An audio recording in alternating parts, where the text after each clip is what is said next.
Welcome back to the garage. As you can see, we've got the 750 in the garage now, and in this video I'm going to be removing the airbox and the carburetors in preparation for the carb rebuild. There's two 6mm bolts going through the top of the upper airbox housing that thread into another longer nut. I'll have a picture of it. Nut B going through the bottom of the air cleaner.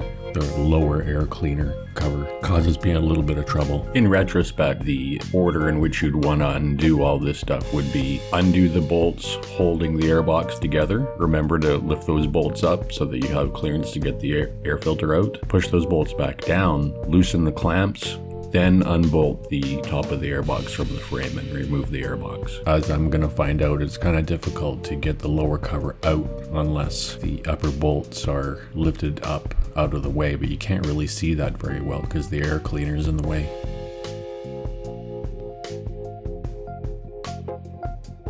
Here you can see me inspecting the inside of the lower part of the housing just to make sure nothing was damaged, or trying to see if I can spot anything that may have been causing it to get hung up inside there and not want to come apart. I don't own any JIS screwdrivers, but I need to get some soon. So if I find a set that I like, I'll throw a link down below. You can check them out. Time to remove the band clamps. Just 4 clamps holding those in place. Whole thing should just pop right out of there. Try not to damage anything. A lot of this plastic is quite brittle. Here you can get a little bit better of a view of the top of the airbox. Those plates look pretty rusty. That'll all have to come off there and get cleaned up. Here's what we have so far. This will make a great before picture.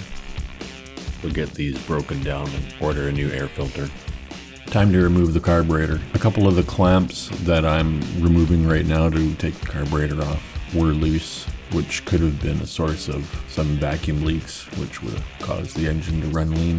Vacuum leaks can make tuning your carburetor difficult at best. It can cause your engine to run warmer, and this engine is air cooled, so not a good idea.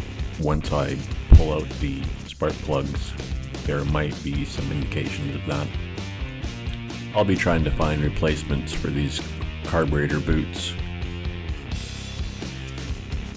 Let me take a moment to mention, if you're finding value in these videos or you're interested in vintage motorcycle rebuilds or restoration projects, why not consider subscribing?